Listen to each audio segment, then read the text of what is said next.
የመጀመሪያው በቤተ መቅደስ ደጅ የተከናወነውን ፈውስ በዚህ በሐዋርያት ሥራ ምዕራፍ 3 ከቁጥር 1 እስከ 10 ያለውን እንመለከታለን።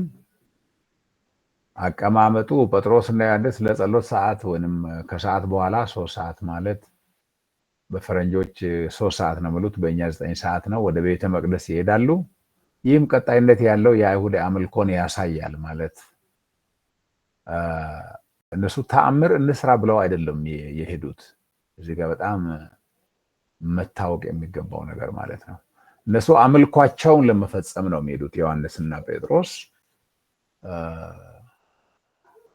የተሰጠ የጸሎት ሰዓት አክብረው ለእግዚአብሔር የሚያሳዩትን አምልኮ ለማከናወን ነው የሚሄዱት። ይሄ በጣም የሚወቅሰኝ ክፍል ነው። ብዙም ጊዜ የተሰጠ የአምልኮ ጊዜ የጸሎት ጊዜ ካለመኖር የተነሳ ምን ያህል አገልግሎታችን እንደሚሰቃይ ህይወታችን እንደሚሰቃይ ልናስብ እንችላለን። ከዚያ እንግዲህ ተአምር ከልደቱ ጀምሮ ሽባ የሆነ ሰው በውበት ደጅ ተፈወሰ፣ ወይም ውብ በተባለ ቤተ መቅደስ ደጅ ተፈወሰ። ከዚያ ጴጥሮስ እንዲህ አለ፣ ብርና ወርቅ የለኝም፣ ያለኝን ግን እሰጥሃለሁ። በናዝሬቱ በኢየሱስ ክርስቶስ ስም ተነሳና ሂድ ይላል። እዚህ ተመላለስ፣ ከተቀመጥክበት ተነስተህ ተመላለስ፣ መሄድ ጀምር ነው። ቁጥር 6 ላይ ምዕራፍ 3 ቁጥር 6 ላይ እንደምናየው እንግዲህ ፈጣን ውጤቶች ናቸው። ይራመዳል፣ ይዘላል፣ እግዚአብሔርን ያመሰግናል። እናም ህዝቡ ሁሉ ያውቁታል፣ እናም ይደነቃሉ። ሽባው ሰው በጣም የታወቀ ሰው ነው ማለት በተለይ መካድ የማይቻል ተአምር ነው። በዚህ ጊዜ ብዙውን ጊዜ ተአምር ተሰራ ተብሎ ግን ክሮስ ቼክ ሲደረግ ስታይ አጠራጣሪ ነው። አንዳንዱ የውስጥ ደዌ አይደለም፣ ኩላሊት በሽታ አይደለም። ብዙውን ጊዜ የውስጥ ደዌ ላይ ሰው ተፈውሶም ቢሆን ሊጠራጠር ይችላል። እዚህኛው ላይ ግን ማስተባበል የማይቻል ተአምር ነው የተከናወነው።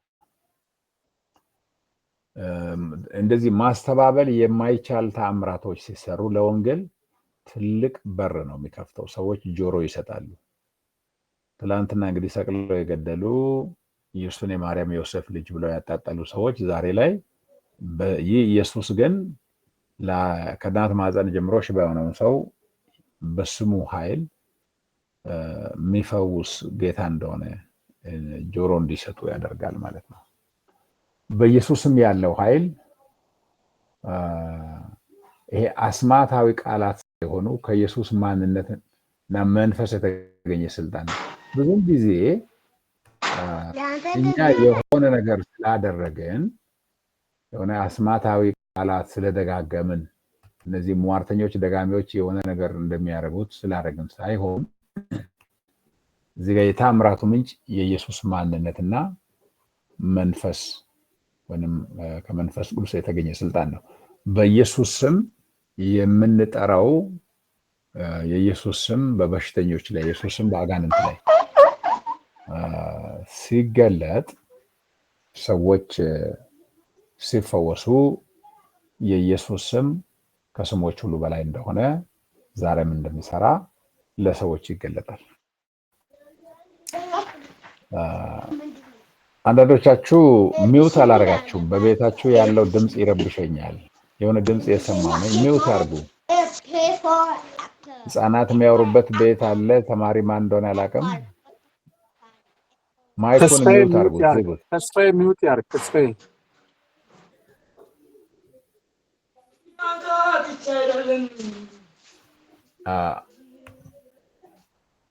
ተስፋዬ እየሰማ ነው?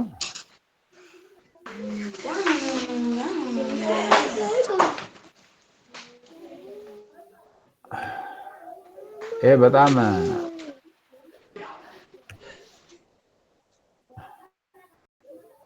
በቃ እንግዲህ አሁን ተስፋዬ ይስማ አላውቅም፣ ግን እንትን አወጣሁት። ምክንያቱም አሁንም እየረበሸን ነው። ኦኬ፣ እዚህ ጋር የዚህ የርቀት ትምህርት አንዱ ፕሪንሲፕል ወይንም ስርዓት ምንድን ነው?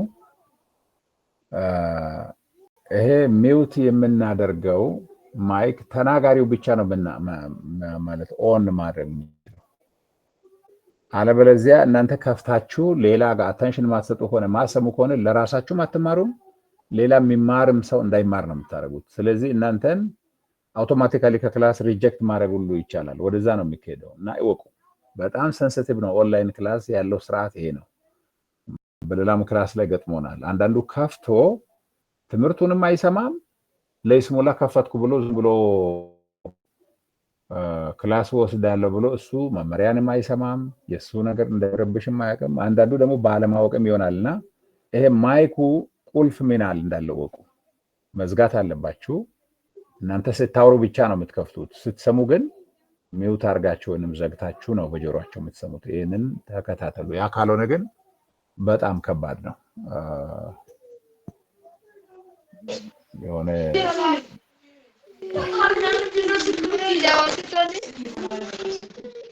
ሄሎ ተመስገን ምስጋኑ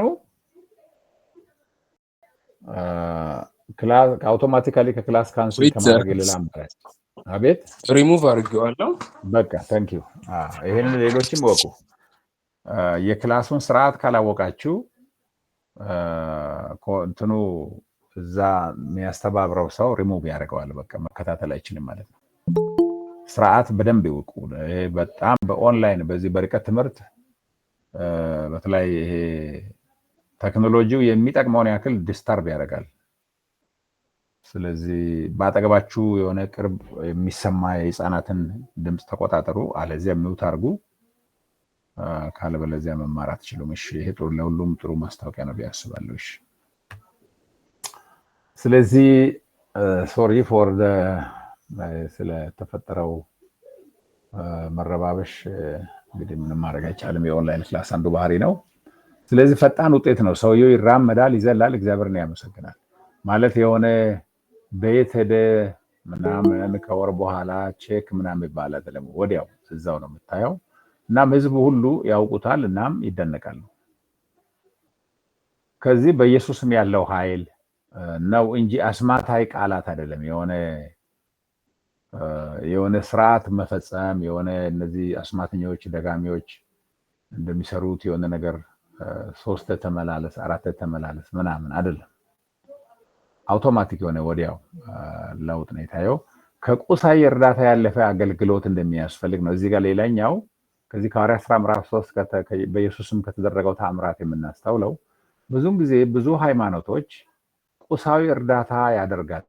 ለምሳሌ አንዳንድ ጊዜ ሕክምና እርዳታ ጥሩ ነው፣ ለተራበ ሰው ምግብ ጥሩ ነው፣ ልብስ መስጠት ጥሩ ነው። እነዚህ ነገሮች ሁሉ በሐዋርያት ሥራ ላይ የተንጸባረቁ ናቸው። ሐዋርያዊ ተልእኮ አካላዊና መንፈሳዊ ፍላጎቶችን ይመለከታል። ማለት ሐዋርያት ብዙም ጊዜ ለሰው ነፍስም ለሰው መንፈሳዊ ፍላጎትንም በሰው ነፍስ ላይ ያለውንም ፍላጎት አካላዊ ፍላጎት ማለት ሽባውን ሰው ወንጌል ስማ ያኛውን እንግዲህ አይመለከተንም አላሉ። በአካል ላይ ቆመው በአካል ላይ ከመጣው ለውጥ ተነስተው ነው ወደ መንፈሳዊ ደግሞ የአገልግሎት አቅጣጫ ወይም በሰውየው ነፍስ ላይ በክርስቶስ ስም በማመን የሰው ልጅ የሚያገኘውን ደህንነት የሰበኩት። ፈውስ እንደ ምልክት ነው እንግዲህ እዚህ ጋር ወንጌልን ያረጋግጣል፣ ሰዎችን ወደ ኢየሱስ ይጠቁማል። ስለዚህ ይሄ ወሳኝ የሆነ ትምህርት ነው። በመቀጠል የጴጥሮስ ስብከት ለህዝቡ የሐዋርያት ሥራ ምዕራፍ 3 11-26 ላይ ነው የምናገኘው። እንግዲህ መጀመሪያ ተአምራት ነው የተሰራው ምዕራፍ 3 ቁጥር 1-6። ከዚያ በመቀጠል ግን ምንድነው የሚያደርገው? የጴጥሮስ ስብከት ያንን አጋጣሚውን ተጠቅሞ ወንጌልን ሲያቀርብ ነው የምንመለከተው። ይሄ ብዙም ጊዜ በዘመናችን አሁን ላይ ከምታየው ሰዎች ተአምር ተሰራ ብለው ዘይት ለመሸጥ አጋንንት አስወጣን ብለው ብር ለመሰብሰብ ለተለያየ ነገር ይጠቀሙበታል። እና ጴጥሮስ ግን ኢየሱስን ለመግለጥ ወንጌልን ለመስበክ ሰዎችን ወደ ንስሐ ለመጥራት ነው። የተአምራቱ ዓላማም ይሄ ነው። ተአምር ምልክት ነው፣ የሰውን ትኩረት ነው የሚያገኘው በአንድ አካባቢ በአንድ ሁኔታ ውስጥ። እዚያ ወደ ኢየሱስ ክርስቶስ መጥራት ነው። ኢየሱስ ራሱ ያደረገው ይሄንን ነው። እንደውም አንዳንድ ተአምራትን ሰዎች ዓላማውን ካልተረዱ ዳቦ ስለበላችሁ እንጂ ተአምር ስላያችሁ አይደለም አሁንም ዳቦ ፍለጋ ነው የመጣችሁት ለማይጠፋ እንጀራ ስሩ ብሎ ነው ቻሌንጅ ያደርጋቸው። ጴጥሮስ ለመስበክ እድሉን ተጠቅሞ የሚከተለውን ያብራራል። ፈውሱ በሰው ኃይል ሳይሆን በኢየሱስ ስም በማመን እንደሆነ። የሐዋርያት ጉዳይ የጴጥሮስ ኃይል የምን የዮሐንስ ኃይል አይደለም። እወቁ። ሰዎች ኢየሱስን በካዱ ጊዜ ባለማወቅ እንደሰሩ ማለት ከዚህ በፊት ኢየሱስን የእግዚአብሔር ልጅ አይደለህ ማርያም ዮሴፍ ልጅ ነው ብለው በመስቀል ላይ በሰቀሉ ጊዜ ያለማወቅ ውጤት እንደሆነ፣ እርሱ ግን አሁን ከዚህ ተአምራት ወይንም በዚህ በሰውየው መፈወስ ኢየሱስ ስም ከሰራው ተአምራት ተነስተው ማስተዋል እንደሚችሉት እግዚአብሔር በነቢያት አማካይነት የተናገረውን ስለ ኢየሱስ በብሉይ ኪዳን የተናገረውን በአዲስ ኪዳን እየፈጸመ እንደሆነ ነው የምናገረው። ከዚያ ወደ ንስሐ ጥሪ ነው በቃ ቀጥታ በስሙ ያለውም በማመን ሰዎች ሰውየው ነፃ እንደወጣ፣ ከዚያ እነሱ ባለማወቅ ኢየሱስን እንደሰቀሉ፣ ኢየሱስ ግን የእግዚአብሔር በነቢያት አማካይነት የተናገረውን ተስፋ ፈጽመው ሆኖ የተቀባ ሆኖ አዳኝ ሆኖ እንደመጣ ከዚያ ወደ ንስሐ ይጠራል። እንግዲህ ንስሐ ግቡና ኃጢአታችሁ ይደመሰስ ዘንድ ወደ እግዚአብሔር ተመለሱ ይላል። ኢየሱስ የፍጻሜውን ዘመን ተስፋ በመጥቀስ ይሄ የጥገና ዘመን የሚለው ትርጉም ስህተት ነው። ተሐድሶ ነው። የተሐድሶ ዘመን ነው። ይህንን ሪኖዋል የሚለው ነው በእንግሊዝኛው። ሪስቶሬሽን፣ ትራንስፎርሜሽን እግዚአብሔር የሰውን ሕይወት እንደሚያድስ ያ ዘመን ሙሉ ተሐድሶ ሙሉ የመታደስ ዘመን እስኪመጣ ድረስ ኢየሱስ በሰማይ ሊቆይ እንደሚገባ ለዚህ ወደ አብ እንደሄደ ጴጥሮስ ሙሴን ሳሙኤልና ከአብርሃም ጋር የተደረገውን ቃል ኪዳን በመጥቀስ ከእስራኤል ታሪክ ጋር ያለውን ቀጣይነት ያጎላል። ማለት በኢየሱስ እግዚአብሔር በብሉይ ኪዳን የተናገረውን በኢየሱስ በአዲስ ኪዳን እየፈጸመ እንደሆነ ይናገራል። ከዚያ እነዚህን ነጥቦች ያጎላል። ክርስቶስን ማዕከል ያደረገ ስብከት ነው ጴጥሮስ ሰበከው። ጴጥሮስ ኢየሱስን እንደ ትንቢት ፍጻሜ ይጠቁማል። ንስሐና መታደስ ለሱ ትልቁ ትኩረት የሰጠው ክፍል ነው። በተለይ ከተአምራት ቀጥሎ ንስሐ ወደ ይቅርታና በእግዚአብሔር የመበጀት እቅድ ውስጥ መካፈልን እንደሚያመራ ያሳያቸዋል። ተልእኮአዊ ስነ መለኮቱ ምንድነው? ወንጌል በመጀመሪያ ለአይሁዶች ነው እንደ ቃል ኪዳን ወራሾች፣ ግን በመጨረሻ ለሁሉም ብሔራት ወይንም ብሔረሰቦች እንደሆነ ይናገራል። እንግዲህ ይሄ ነው የክፍሉ ዋና ጭብጥ። ቁልፍ ስነ መለኮት ጭብጦችን እንመልከት። እነዚህ ማለት ምንድን ነው ከዚህ ክፍል የምንማረው? አንደኛው በመንፈስ የተገኘ ፈውስ ተአምር የመንፈስ መኖርና ስልጣን የኢየሱስ ስራ መቀጠል ምልክት ነው። ኢየሱስ ወደ አብ ይሄድ እንጂ መንፈስ ቅዱስ በሐዋርያት በኩል ኢየሱስ የጀመረውን እየቀጠለ እንደሆነ ነው እያሳያለሁ። ኢየሱስን ገደልን ቀበርን ይበሉት እንጂ ኢየሱስ ግን በሐዋርያት በኩል መንፈስ ቅዱስ አማካኝነት ስራውን እንደቀጠለ ነው የሚያሳየው። ዋናው ልክ ኢየሱስ በወንጌላት ላይ እየፈወሰ እንደሆነ አሁን በሐዋርያት በኩል እየፈወሰ እንደሆነ ያሳያል። በኢየሱስም ያለው ስልጣን ስሙ የኢየሱስ ባህሪ ተልእኮና መለኮታዊ ኃይል ይወክላል። የኢየሱስን ባህሪ ማለት ለምሳሌ የኢየሱስን ርኅራኄ፣ ኢየሱስ በምድር ላይ ያለ ለበሽተኞች የሚራራበትን ርኅራኄን ይወክላል። ስለዚህ በኢየሱስም ተነሳና ተመላለስ የሚለው በዚህ በሚራራ በምድር ላይ ሲሰብክ ሲፈውስ ሲያስተምር በነበረው ኢየሱስ ማለታቸው ነው። የኢየሱስ ተልእኮ ደግሞ ያሳያል። ኢየሱስ ወንጌልን ለሰዎች ይሰብካል። ሐዋርያትም ያንን ነው የቀጠሉት። ከዛ መለኮታዊ ኃይሉን በስሙ ያለውን መለኮታዊ ኃይል ነው የሚያሳየው። አሁንም የሆነ ሰው እየረበሸ ነው ያለው።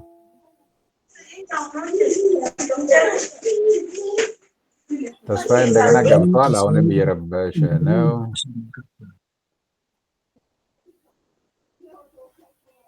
ከባድ ነው። እሺ ምናልባት አላቅም የሆነ ችግር አለው። ተስፋዬ ጋር መከታተል በስርዓት አልቻለም። ኤኒዌይ በኢየሱስም ያለው ስልጣን ስሙ የኢየሱስ ባህሪ፣ የኢየሱስን ተልእኮ፣ የኢየሱስን መለኮታዊ ኃይል ይወክላል። ብዙም ጊዜ የኢየሱስ ስም በኢየሱስ ስም ያለው ስልጣን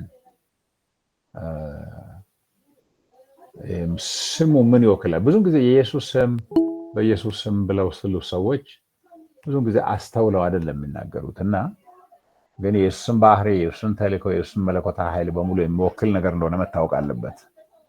እምነትና ተልእኮ በኢየሱስ ማመን ተአምራትን ያስችላል፣ ለመዳን እና ለስብከት በር ይከፍታል። በምስክርነት ድፍረት፣ የጴጥሮስ ድፍረት የመንፈስ ተለዋዋጭ ስራ ከፍርሃት ወደ ፍርሃት የለሽ ስብከት ያሳያል። ጴጥሮስ ፈሪ እንደሆነ እናውቃለን። በገረዲቱ ፊት ኢየሱስን እንደካደ እንግዲህ አሁን ከፍርሃት ወደ ፍርሃት የለሽ ስብከት ነው። ባይዛይ መንፈስ ቅዱስ ብዙውን ጊዜ በሰው ህይወት ሲወርድ፣ በሰው ህይወት ሲሰራ አንዱ መንፈስ ቅዱስ በሰው ህይወት የሚሰራበት መንገድ በአገልጋዮች ላይ ትላንትና ኢየሱስን በገደሉ ሰዎች ፊት ነው እንግዲህ እየሰበከ ያለው ይህን ታምራት ተጠቅሞ። ይሄ ትልቅ የመንፈስ ቅዱስ ሙላት ምልክት ነው። ታምራቱ በራሱ እግዚአብሔር ልጁን ለመግለጥ የፈለገበት ነው። በድፍረት መጸለይ፣ ከእናት ማህፀን ጀምሮ ሽባ ለሆነ ሰው የመጸለይ እምነት ይታያል። ሲፈወስ ደግሞ እግዚአብሔርን ክብር ሲጠነቀቅ እንመለከታለን። ይልቅ ስለ ወንጌል አገልግሎት ዓላማ ሲያውለው እንመለከታለን። የእግዚአብሔር ቤዛ የቅድ ወንጌል የብሉይ ኪዳን ተስፋዎችን ይፈጽማል። ይሄ በተለይ በወንጌል ውስጥ ትልቁ ጉዳይ ነው። በዚህ ላይ የምንመለከተው እጅግ አስገራሚ የሆነ ነገር ምንድነው? በዚህ የምናየው ወንጌል የብሉይ ኪዳን ተስፋዎችን ይፈጽማል። ኢየሱስ ረጅም ጊዜ ሲጠበቅ የነበረው መሲህ ነው። አሁን በተለይ ይሄ ነው የጴጥሮስ መልእክት ምዕራፍ 3 ላይ ለእስራኤል ለአይሁድ ሰዎች በተለይ አውዱ ይወስናል። በአንዳንድ ቦታ ሐዋርያት ለአሕዛብ ሲሰብኩ ወደ ብሉይ ኪዳን ሳይሄዱ ወይም ደግሞ በተዘዋዋሪ መንገድ ወደ ብሉይ ኪዳን ሄደው ወንጌል የብሉይ ኪዳን ተስፋ እንደፈጸመ የተናገሩ ይሰብኩ ነበር። በዚህኛው ግን ለአይሁድ ስለሆነ ለእስራኤል ስለሆነ አድማጮቹ እስራኤላውያን ስለሆኑ ተሳስታችኋል እንጂ የብሉይ ኪዳን ተስፋን የፈጸመው መሲህ ነው፣ ኢየሱስ ነው፣ እናንተ ሰቅላችሁ ገደላችሁት በሚል ነው እንግዲህ ለነሱ ነባራዊ ሁኔታ ወንጌል የሰበከው። አሁን እዚህ ጋር ወደ ተግባር ስንመጣ እንዴት ነው ከኛ ህይወት ከአገልግሎታችን ጋር የሚያያዘው ይሄ መልእክት የሚለው የሐዋርያት 13 ለኛ እንዴት ይናገራል? ምንድነው ለኛ ያለው መልእክት? የመጀመሪያው አገልግሎትና ርህራሄ በፋይናንስ ቁሳዊ እርዳታ ላይ ብቻ አያተኩርም። ብዙ ጊዜ ሰዎች የሆነ ምድራዊ እርዳታ ስለሰጡ አገልግሎት እየተጠናቀቀ ይመስላቸዋል። ግን ፋይናንሻል የገንዘብ ቁሳዊ እርዳታ፣ ስንዴ፣ ሕክምና፣ ትምህርት፣ እነዚህ አይነት ነገሮች ብዙውን ጊዜ ከወንጌል አገልግሎት ጋር ወንጌል ወዳልደረሰበት አካባቢ ሰዎች ሲሄዱ ያደርጋሉ። ጥሩ ነገሮች ናቸው እነዚያ። በሐዋርያት ሥራም ተጠንቅቀዋል። ሰዎች እርዳታ ሰብስበው ሰጥተዋል። ግን በዚያ ብቻ ትኩረት ማድረግ የለብንም። አሁን እዚህ ጋር ነው ትልቁ ችግር።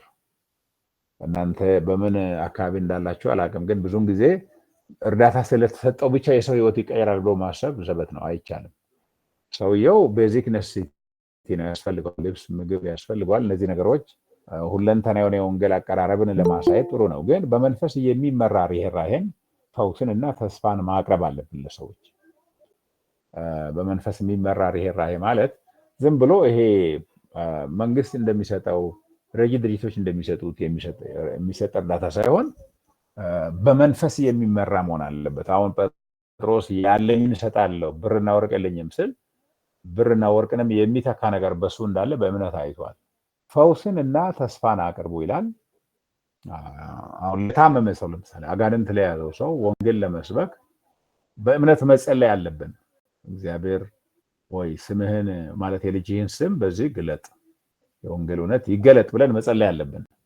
የኛን ኃይል ለማሳየት አይደለም፣ እግዚአብሔር ልጁን እንዲገልጥ።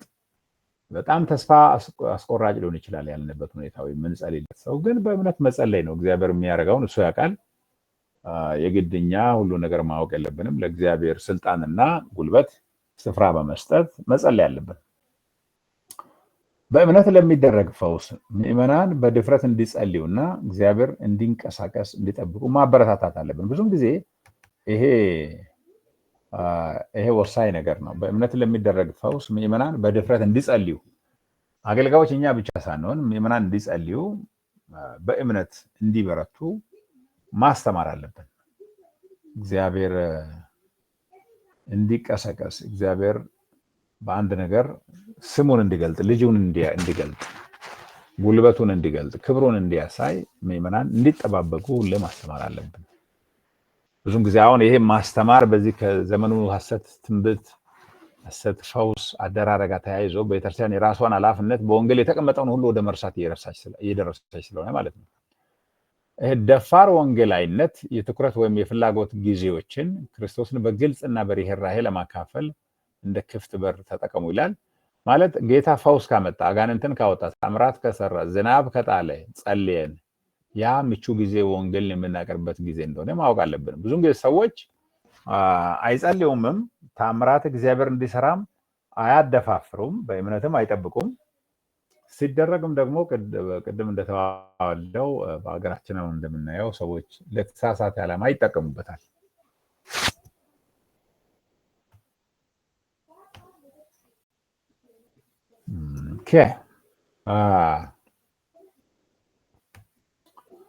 ስለዚህ ንስሐና መታደስ ሰዎችን ወደ ለውጥ ወደሚያመጣ እውነተኛ ንስሐ መጥራት አለብን። ደግሞ በወንጌል ላይ ቆመን ሰብኮ መተው ብቻ አይደለም፣ ሰዎች ንስሐ እንዲገቡ መጠየቅ አለብን። ዛሬ ብዙውን ጊዜ ወንጌል በደረሰባቸው አካባቢዎች ስብከት ይሰበካል፣ የቀልድ ንግግር፣ ኮሜዲ፣ የተለያየ ንግግር ይደረግና በዛ ያበቃል። ንስሐ ሰዎች እንዲገቡም አይጠይቁ።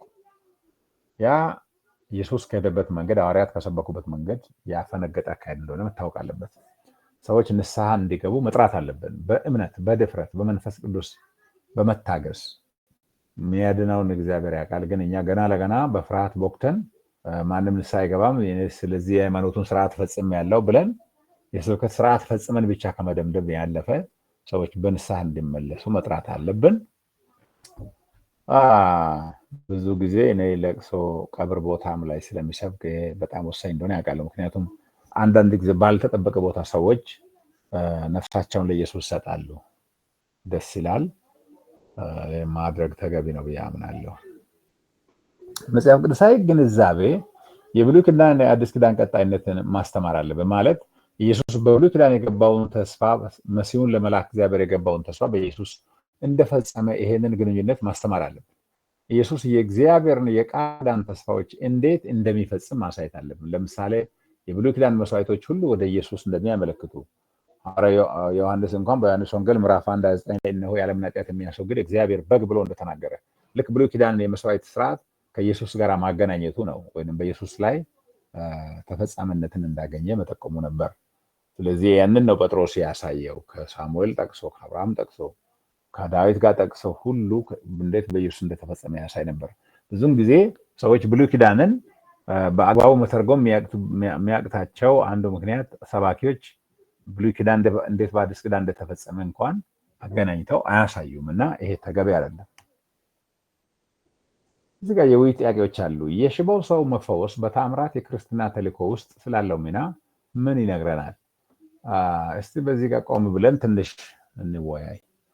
የሽባው ሰው መፈወስ ተአምራት በክርስትና ህይወት ወይም የተአምራት መደረግ በክርስትና ህይወት ስላለው ሚና ምንድነው የሚያስተምረን? በህይወታችሁ በአገልግሎታችሁ ቤተክርስቲያናችሁ እግዚአብሔር ተአምር ሰርቶ ያውቃል? ጸልያችሁ ሰው በተአምር ተፈውሶ ያውቃል? ያንን ለወንጌል አውራችሁ ታውቃላችሁ? በእናንተ ምዕመናን፣ በእናንተ ኮንቴክስት ይሄ ነገር እንዴት ነው? እስቲ ማን ነው አንድ ሰው አንድ ደቂቃ እንደዚህ ወስዶ የሚያካፍል ሰው አለ? ወይንም ደግሞ አንድ 30 ሰከንድ ወስዶ የሚያካፍል አጠር ያለ ነገር?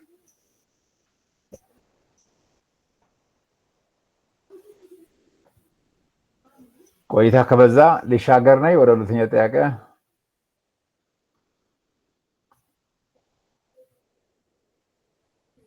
እጅ ተነስቶ አላየሁትም። ኦኬ፣ ስለዚህ ብዙም አላየም። የሚናገር ሰው ካላየው ይቀጥላለሁ። ዛሬ በኢየሱስ ስልጣን ውስጥ እንዴት ልንሰራ እንችላለን? የኢየሱስ ስም እንዴት ነው ዛሬ በአገልግሎታችን መጠቀም የምንችለው? የኢየሱስን ስም መጥራት የምንችለው እንዴት ነው?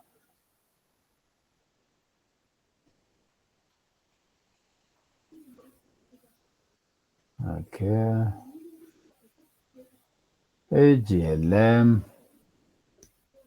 እሺ፣ ሌላ ጥያቄ ላሳያችሁ። የጴጥሮስ ስብከት ወንጌልን በባህላዊ መንገድ ተገቢ በሆነ ግን ክርስቶስን ማዕከል ባደረገ መንገድ ስለማካፈል ምን ያስተምረናል? ማለት እዚህ ጋር የጴጥሮስ ስብከት ወንጌልን በባህላዊ መንገድ ማለት ጴጥሮስ በጣም ባህላዊ መንገድ ለአይሁድ ሕዝብ በጣም በሚገባ መንገድ ነው የሰበከው። ከብሉይ ኪዳን ነው የጠቀሰው። ኢየሱስ የትንቢት ፍጻሜ እንደሆነ ነው ያሳየው። እግዚአብሔር ለአብርሃም፣ ለሳሙኤል፣ ለዳዊት የተናገረውን በኢየሱስ እንደፈጸመ ነው የተናገረው። ስለዚህ ይሄ ባህላዊ በሆነ መንገድ ማለት የሰዎችን ምድራዊ ችግር አንስቶ መፍትሄ ከተሰጠ በኋላ ያንን መፍትሄ የሰጠውን ኢየሱስን የእግዚአብሔር ዓላማ እንደሆነ ብሉይ ኪዳንን እግዚአብሔር በብሉይ ኪዳን የተናገረውን ትንቢት የፈጸመበት እንደሆነ በማሳየት ነው የሰበከው። ከዚህ ምንድነው የምንማረው? የእናንተ ስብከት እንዴት ነው? ከዚህ ጋር ይሄዳል ወይ? ሌላ መዋየት የምንችለው እንደ ጴጥሮስ ነው ያነስ ለበለጠ ድፍረት መጸለይ ያለብን በየትኞቹ ዘርፎች ነው? በተለይ በቤተክርስቲያናችን አጥብቀን መጸለይ ያለብን ስለምንድን ነው? እግዚአብሔር በምን ዙሪያ እንዲገለጥ ነው መጸለይ ያለብን?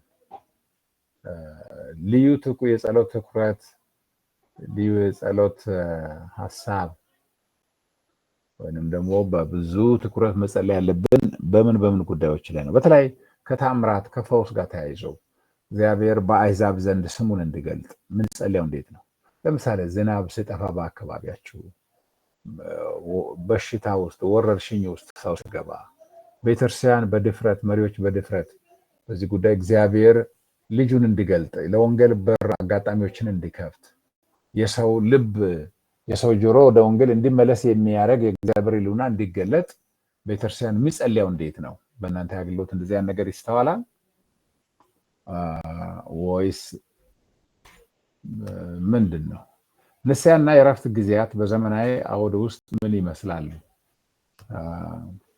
ንስሐ ምን ይመስላል? ሰዎች ንስሐ እንዲገቡ እንጠራለን። ሰዎች ንስሐ ይገባሉ። ንስሐ ካልገቡ ወንጌል መስማት ብቻውን የትም እንደማያደርስ እንነግራችኋለን። እነዚህ ነገሮች እንዴት ናቸው በእናንተ አገልግሎት ላይ? መጨረሻ ምናልባት የተጠቀመ የማስተማሪያ ረቂቅ ትምህርት ወይም ስብከት ውስጥ ብንገባ ያለኝን እሰጣችኋለሁ የሚለው የጴጥሮስ ንግግር በመንፈስ የነቃ አገልግሎት በኢየሱስ ስም ስለማከናወን ጽሑፍ ብታዘጋጁ ምን ልታዘጋጁ ትችላላችሁ? ከዛሬው ትምህርት ተነስታችሁ ለምሳሌ ተአምር፣ የመንፈስ ቅዱስ ምልክት አለ በአገልግሎት ላይ። የቤተ መቅደስ አውድ የት ነው የምታገለግሉት? የእናንተ ቤተ መቅደስ የት ነው? ከሽባው ሰው ጋር መገናኘት እንዴት ነው? የእናንተ ሽባ የሆነ ሰው፣ በሽተኛ የሆነ ሰው፣ አጋንንት የያዘው ሰው፣ ጸሎት የሚፈልግ ሰው ለወንጌል እግዚአብሔር በር እንዲከፍት በእምነት የምትጸልዩበት አለ? ትእዛዜ በኢየሱስም ተነሳና ሂድ የሚለው በኢየሱስም ፈውስን ማወጅ፣ በኢየሱስም ተአምራትን ማወጅ፣ በኢየሱስም ነፃነትን የማወጅ አገልግሎት ቤተክርስቲያን ምን ይመስላል?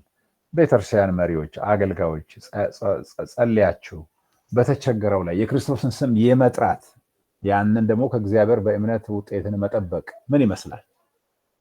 በዚያ ፈጣን ፈውስ እና በህዝብ ላይ ያስከተለው ተጽዕኖ፣ ይሄ ሁሉ የምትጽፉት ነገር ነው፣ የምታጠኑት ነገር ነው። በመንፈስ የነቁ ምዕመናን የተስፋና የፈውስ መሳሪያ እንዲሆኑ ተጠርተዋል። ከዚህ አንጻር ምንድነው መጽሐፍ የምችሉት ማስተማር የምችሉት ምን ሊሆን ይችላል? እና ይሄ በጣም ወሳኝ ነው። ለምሳሌ መልእክቱ ወደ ኢየሱስ ይጠቁማል። ጴጥሮስ ወዲያው ወደ ኢየሱስ ነው ያዘረው እንጂ ወደ ራሱ ትኩረት አልሳበም። የህዝቡ መደነቅ፣ የጴጥሮስ እርማት በራሳችን ኃይል አይደለም፣ በኢየሱስ ስም ያለው እምነት ይህን ሰው ፈውሶታል ይልና በመንፈስ የነቁ ጊዜያዎችን ተጠቅሞ ሰዎችን ወደ ክርስቶስ እንጂ ወደ ራሳችን አለመጠቆም ይቻለው እንዴት ነው? ሰዎች ደግሞ ታምራትን ለራሳቸው ኢቭን ስትጸልዩ አጋንንት ለቀቀ እንበል፣ ሰው ተፈወሰ እንበል፣ እንዴት ነው ወደ ራሳችን ትኩረት ለመሳብ የምንፈትነው? እንዴት ነው? በመንፈስ ቅዱስ ታግዘን ደግሞ ሰዎችን ወደ ኢየሱስ እንዲያስቡ፣ ወደ ኢየሱስ እንዲመለከቱ ሰዎችን ማመልከት የምንችለው እንዴት ነው? እንደዚህ የተፈተናችሁበት ጊዜ አለ? ጥሪው ይሄ ንስሐ እና መታደስን ለሰዎች ማወጅ የምንችለው እንዴት ነው? ዛሬም ሕያው የሆነ መልእክት ነው። ድንቁርና እና ማለት ድንቅና የትንቢት ፍጻሜ እዚህ ጋር ጽሑፉ ልክ አይደለም። ድንቅና የታምራት ምሳሌ ንስሐ ለመግባት እና ለመታደስ ጥሪ እናደርጋለን። ሰዎችን ጎትጉተን ንስሐ እንዲገቡ ማድረግ እንችላለን ወይም እንጠራለን። ኢየሱስ የብሉይ ኪዳን ቃል ኪዳን ፍጻሜ እንደሆነ እናሳያለን። ሰዎች በተለያየ ሃይማኖት ውስጥ አሉ፣ በተለያየ መፍትሄ ፍለጋ ላይ ያሉ፣ ግን ኢየሱስ የነገሮች ሁሉ ፍጻሜ እንደሆነ ለማሳየት ያለን ቁርጠኝነት፣ ድፍረት ምን ይመስላል? መንፈስ ሰዎችን ወደ ጥልቅ ንስሐና የቃል ኪዳን መታደስ እንድንጠራ ነው የሚፈልገው። በዚህ ረገድ እንዴት ነው ያለን አቋማችን የአገልግሎት ልምምዳችን? ስለዚህ ይሄ ሁለቱ ሰዎች እኔ የተጠቀምኩት መጽሐፍ ላይ የመንፈስ ተልኳዊ ኃይል ምልክቶችና ድንቆች ስብከትን ያገለግላሉ። በሉቃስ ወንጌልና በሐዋርያት ሥራ መካከል ያለውን ቀጣይነት ያሳያል። ይሄ ተአምር ኢየሱስ በሉቃስ ወንጌል ላይ ያደረገውን ተአምራት በሐዋርያት ሥራ ላይ ደግሞ በሐዋርያት በኩል እንደቀጠለ ኢየሱስ አገልግሎቱን በሐዋርያት አማካይነት መቀጠሉን የሚያሳየው የመንፈስ ኃይል የትንቢት ገጽታ፣ ደፋር እውነትን የሚናገር ምስክርነት፣ እምነት፣ የኢየሱስ ስም፣ ሐዋርያዊ ፈውስ አገልግሎት ማዕከል ናቸው እነዚህ። እሺ እንግዲህ በዚህ ላይ ልናቆም እንገደዳለን። ሰዓታችን እየደረሰ ስለሆነ ወደ ምዕራፍ 4 መሻገር አንችልም። ኤኒዌይ ምንድነው የተማራችሁት? እስቲ አንድ ተንፈስ በሉ።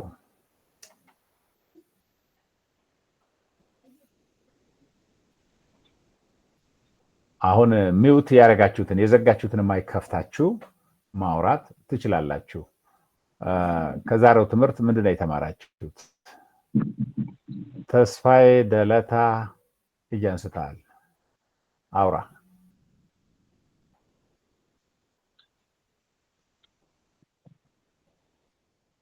ተስፋዬ ሱሞሮ አንተ ሻውራ፣ ያኛው ሰው እየሰማኝ አይደለም።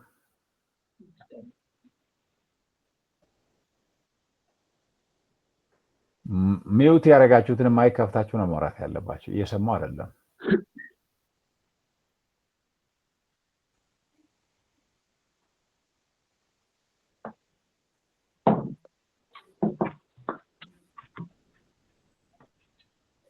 አውራ የተባልከው ሰው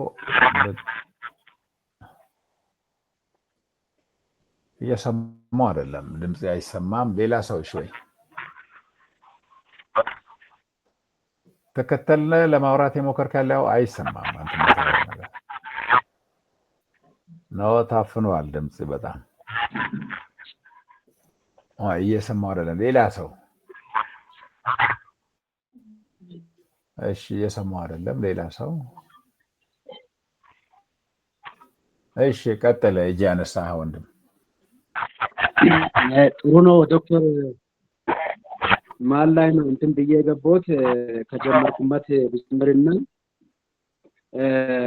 በቤተክርስቲያናችን ውስጥ አሁን ያለው የሐዋርያት አገልግሎትና አንዳንድ አገልግሎቶች አሁን ከዛሬ አገልግሎቶች ይሄዳል ወይ ለምለው ጥያቄ ብዙ ጊዜ አይሄድም። ከኛ ቤተክርስቲያንም ከተለያየ ከአብያታም አንፃር የሚጎልበት ነገሮች እንዳሉ ነው የምናየው። ታምራት ትኩረት ታምራት በሚሰራው የእግዚአብሔር እጅ ባለው ሁኔታው ላይ ሲናይ በጣም ደካማ ጎኖች አሉ።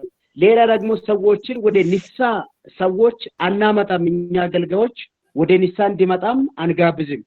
ብዙ ጊዜ አሁን ከዘመኑ ጋር ያለው ችግር ምንድነው? ታልፋለህ ትሻገራለህ የሚል ትንቢት የለመደ ሰው ወደ ሌላ ቦታ የሚጎርፍበት ጊዜና ዘመን በጣም አስቸጋሪ ዘመን ነው እኛ የምናገለግለው። ስለዚህ አሁን ይሄ ትምህርት አቋራጭና በጣም ወሳኝ የሆኑ ትምህርቶች ስለሆኑ ይሄንን ትምህርት እንደራሴ ያው ለመተግበር ከዚህ በፊት ያገለግልኩበት እንደገና መልሼ ገበራዊ ለማድረግ ሞክር ብዬ ነው የሚስበው ዶክተር። እሺ አመሰግናለሁ።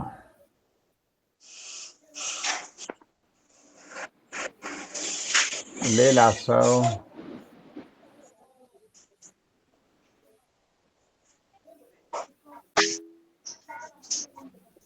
እሺ ተስፋዬ ሱሞሮ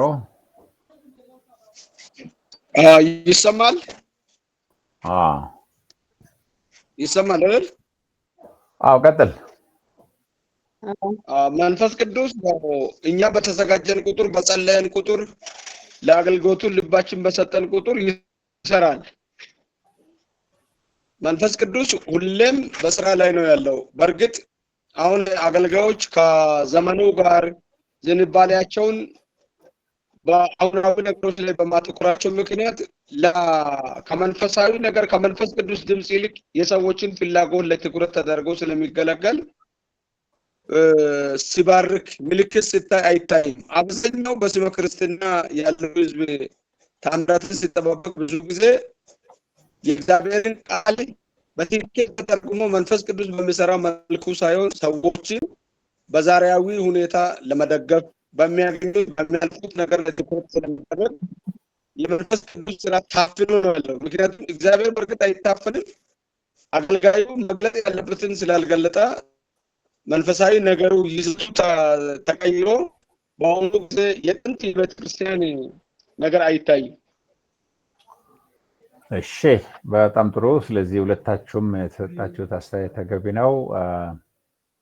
ስለዚህ ምንድነው የምንማረው? ምንድነው የምናሻሽለው? በዚህ እውነት ላይ ቆመን በተለይ የምታገለግሉ ሰዎች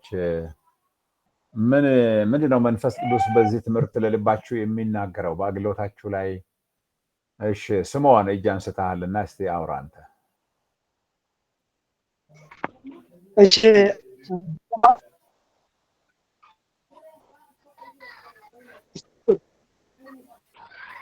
እየተሰማ አይደለ ስምዖን የምታወራው? አይሰማም።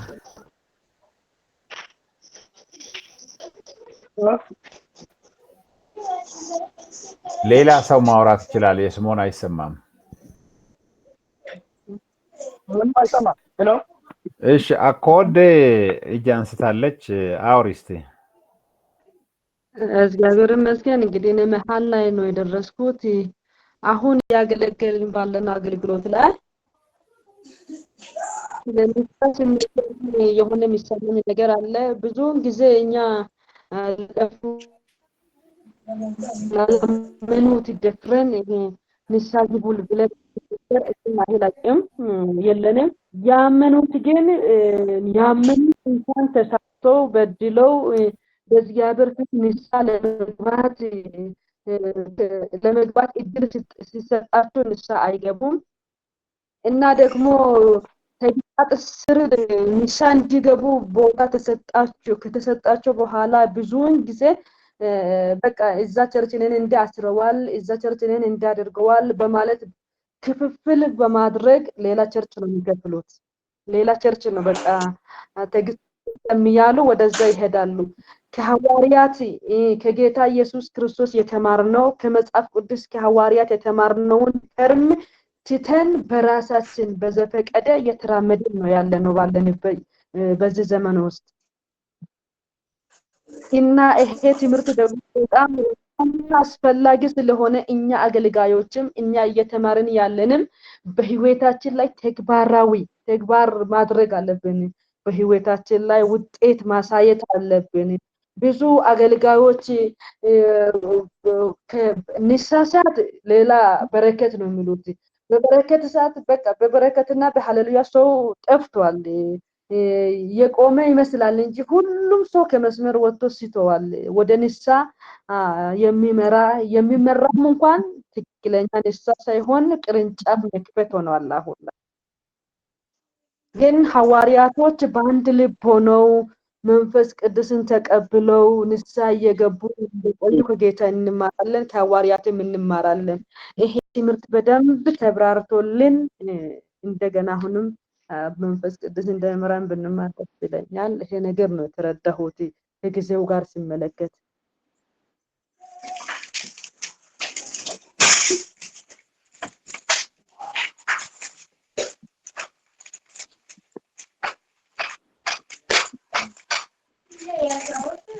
አኮደ ያንቺ ሰፈር ያንቺ አካባቢ ያንቺ አውድ የት አካባቢ ነው? እኔ ኬንያን ኬንያ። ተባረክሽ። የሚገርም ነው። ስለዚህ የተሰጠው አስተያየት ተመሳሳይ ነው ማለት ነው። ቅድም የሰጡ ወገኖችም በተለይ ንስሐ ሰዎች ንስሐ መግባትን አስፈላጊነት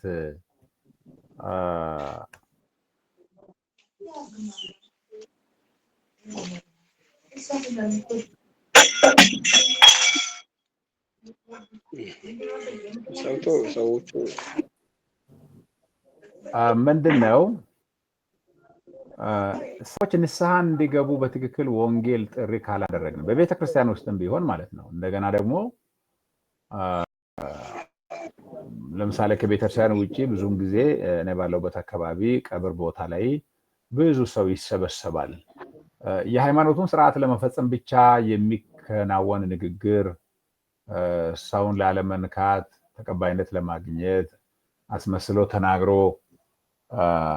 የመተው ነገሮች ብዙ ጊዜ በኢየሱስ የአገልግሎት መንገድ ላይ እየሄድን እንዳልሆነ በሐዋርያት የአገልግሎት መንገድና አካሄድ እየሄድን እንዳልሆነ ነው የሚያሳየውና ይሄንን ነው እንግዲህ ማወቅ ያለብን። አሁን እኔ ሌሎቹን መውቀስ ምንም አይጠቅመንም፣ ግን እኛ በመናገለግለው ኳይር አስተባባሪዎች ብትሆኑ፣ ወንጌል ሰባኪዎች ብትሆኑ፣ የቸርች ፓስተሮች ብትሆኑ፣ ሚሽን ላይ መስሩ ብትሆኑ፣ ወንጌል መስካሪዎች ብትሆኑ እነዚህ የተነሱ ነገሮች በተለይ በመንፈስ ቅዱስ የተሞላ ድፍረት ወንጌልን የመስበክ ለሰዎች አካላዊ ህይወት በሆነ ችግር ስራቱ ስላሉት በእምነት የመጸለይ ነገር ወሳኝ ነው። ብዙ ጊዜ አሁን ላይ ያለው ሁኔታ ታምራትን ለተወሰኑ ሰዎች ሰጥቶ ኢንተርናሽናል አገልጋይ ነኝ ታምር እሰራለሁ ለሚሉ ሰዎች ብቻ ትቶ ሌላው ታዛቢ ተመልካች ሆኖ ነው ቁጭ ያለው። ግን ይሄ የአዲስ ኪዳን የመንፈስ ቅዱስ አሰራር አይደለም።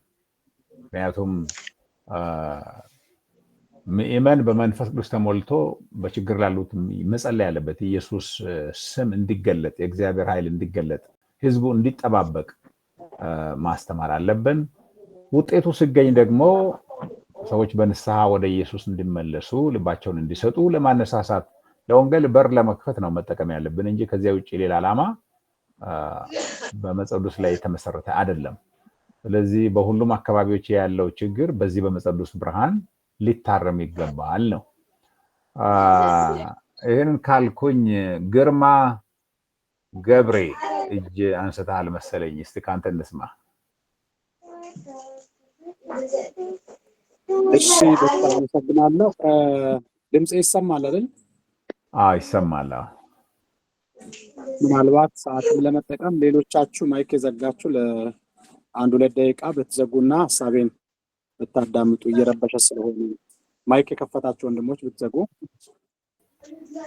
ማሽ ነው የምትመረቂው ነው ስምዖንና ተስፋዬ። አንዳንዶቻችሁ ክላሱን ስርዓት እያበላሻችሁ ነው። ከሰው ጋር ታውሩ። ማይክ ክፍት አድርጋችሁ ክላስ ውስጥ እንደሆናችሁ አስቡ።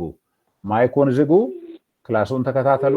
አለዚያ ኮኦርዲኔተሩ እናንተን ያስወጣል ከመስመር ይወቁ። እሺ ዶክተር አመሰግናለሁ። እኔ ከምዕራፍ 3 ያው ስትጀምር ከየት አካባቢ ነው ያወራ ያለው? እስቲ አካባቢውንም ንገረን። እኔ ከሳውዝ አፍሪካ ነኝ። ኦኬ ታንክ ዩ ግርማ። እሺ ቀጥል።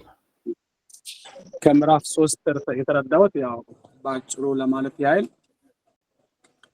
በአገልግሎታችን በየትኛውም ዳይሜንሽን የእግዚአብሔር ክብር በህይወታችን በሚገለጥበት በየትኛውም አገልግሎታችን መስክ ላይ እግዚአብሔር በሰጠን ጸጋ በእግዚአብሔር መንግስት ውስጥ በምናገለግለው አገልግሎት ግባችን አልቲሜት ጎላችን ኢየሱስን ማሳየት እንደሆነ ይሄንን ተረዳለው። ሌላው ኮንቲኒየስሊ የሆነ ሪሌሽንሺፕ ከእግዚአብሔር ጋራ ኮንቲኒየስ የሆነ ሪሌሽንሺፕ ህብረት ከእግዚአብሔር ጋራ ያለማቋረጥ የየዕለት ተግባራችን አድርገን እኛ የምንኖረው ህይወት ሲሆን ለሌሎች ደግሞ ወደ ንስሐም እንዲመጡ ከእግዚአብሔር ጋርም ያላቸውን ህብረት እንዲያስተካክሉ ኢየሱስን በህይወታቸው እንዲመለከቱ የእግዚአብሔርን ዘላለማዊ ሐሳብ እንዲረዱ ለማድረግ ኮንቲኒየስ የሆነ የማያቋርጥ ግንኙነት ከፈጣሪ ጋር ከእግዚአብሔር ጋር ማድረግ እንዳለብን ነው።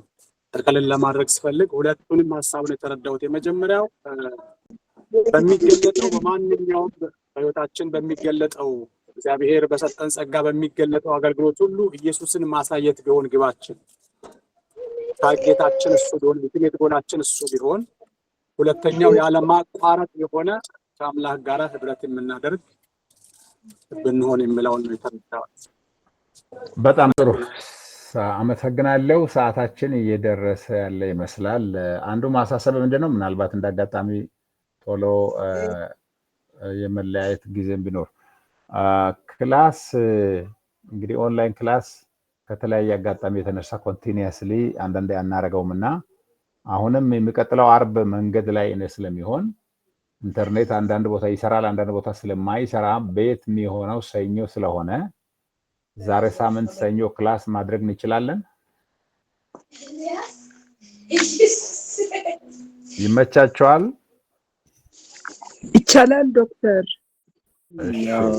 የለም ዶክተር ያን ነገር በጣም ጥሩ። ስለዚህ ነገር አለ አቤት የሚጠይቀው ይሄ እነዚህ ጥያቄያዊ የሆኑ ነገሮችን አጫጭር የሆኑ ባለፈው ዶክተር እንዳለ እንደሰጡም አጫጭር የሆኑ ነገሮች ጥያቄዎችን በተለይ ቢሰጥ ከዚህ ከሪካርድ ጋር አንድ ላይ በተለይ አጫጭር የሆኑ ጥያቄዎች ቢሰጥ ይሻላል ብዬ አስባለሁ።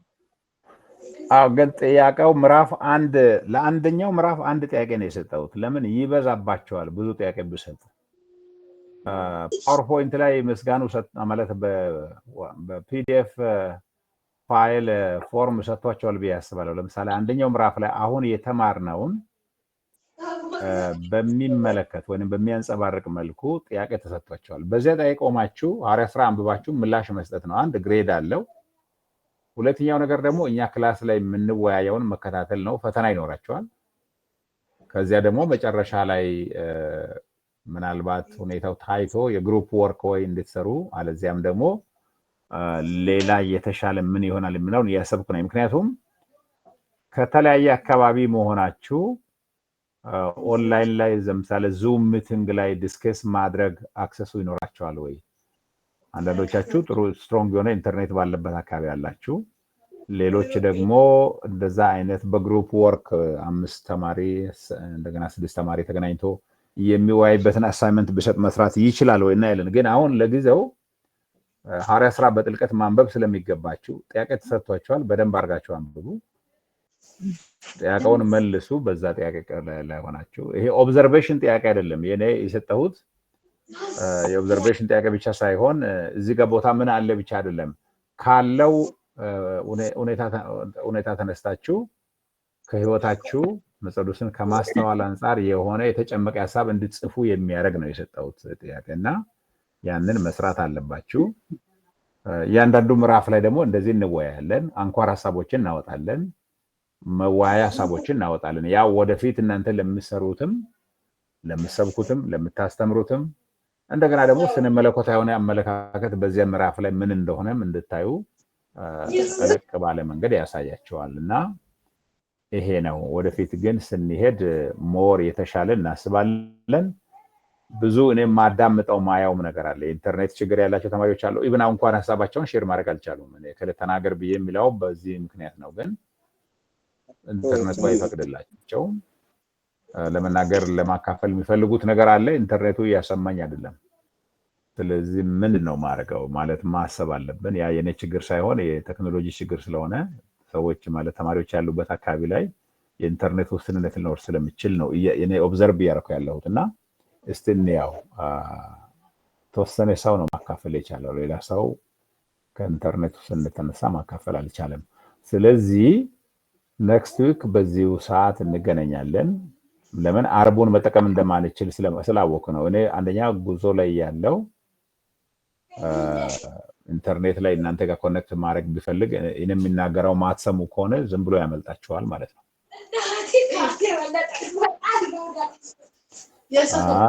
ሌላው ዲስታርብ ያደርጋል። አሁን ተደጋግሜ ተናግሬም ሊታረም ያልቻለው ነገር ባላችሁበት ክላስ ህፃናት አሉ፣ ያወራሉ፣ መብታቸው ነው። እናንተ ግን ወዲያው መዝጋት አለባችሁ። ማይኩን ምልክት ሚውት አድርጋችሁ ነው መጠበቅ ያለባችሁ። ስታወሩ ብቻ ነው መክፈት ያለባችሁ። እያዳመጣችሁ እየታረማችሁ የተስተካከላችሁ ብትሄዱ ጥሩ ነው። የብዙዎች ኦንላይን ክላስ ምናልባት ልምምድ ውስጥ ስለሌለን ይሆናል። ይሄንን ይመስላል። አሁን ምን ያህል ሰዓት ነው ያለን? ሰዓታችን የጨረስን መሰለኝ።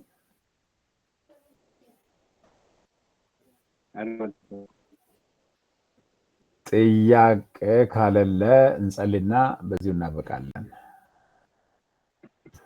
አቤቱ አምላካችን እግዚአብሔር ሆይ ስለነዚህ አገልጋዮች ስላሉበትም አካባቢ በህይወታቸውም ስላስቀመጥከው ጥሪ እናመሰግናለን። በዚህ በሐዋርያት ሥራ መጽሐፍ ላይ ኢየሱስ በወንጌላት የሚሰራውን ስራ ወደ ሐዋርያት በመንፈስ ቅዱስ አማካኝነት የቀጠለበትን እንማራለን። ኢየሱስ በዚህ ምድር ላይ ያለ በፈውስ በተአምራት የሰዎችን አካላዊ ህይወት በሚዳስስ አገልግሎት ተገልጧል። በዚያም ደግሞ ያንን ፈውስ ያንን ተአምራት እርሱ የእግዚአብሔር ልጅ እንደሆነ እርሱ አምላክ እንደሆነ እርሱ መድኃኒት እንደሆነ ለመግለጥ ነው የተጠቀመው። ተመሳሳይ አገልግሎት ሐዋርያት ደግሞ በመንፈስ ቅዱስ አማካኝነት ቀጥለዋል። መንፈስ ቅዱስ ዛሬም በቤተ ክርስቲያን ውስጥ አለ፣ በሚመናን ውስጥ አለ። ይሄንን ትኩረት ሰጥተን ማዳመጥ እንድንችል የመንፈስ ቅዱስን ሐሳብ ማስተናገድ እንድንችል እግዚአብሔር አምላካችን እርዳን። ጌታ ሆይ ሰዎች ደግሞ ኢየሱስ ተአምራት ሲሰራ ዋና ዓላማው ሰዎች ወደ ወንጌል ልባቸውን እንዲያዞሩ አይናቸውን ለመክፈት ስለሆነ ይህንን አጋጣሚ ማንበብ መለየት እንድንችል እርዳን። በጌታ ሆይ ሰዎች እንዲገቡ በእምነት በመንፈስ ቅዱስ በተሞላ ድፍረት መጥራት እንድንችል መጋበዝ እንድንችል እርዳን። እነዚህን አገልጋዮች ባሉበት ለስም ክብር ተጠቀማቸው። የኛን አለማወቅ፣ የኛን ውስንነት፣ የኛን አለማስተዋል ሁሉ ይቅር በለን። በብርሃን ይደግፈን። ክብር ለስም ይሁን በክርስቶስ ኢየሱስ ዘላለማዊ ስም አሜን። አሜን። ተባረኩ። ዘመናችሁ ይለምለም። በሰላም ቆዩ። ዛሬ ሳምንት እንገናኛለን። ተባረክ። ጌታ ይባርክ። አሜን። እናመሰግናለን።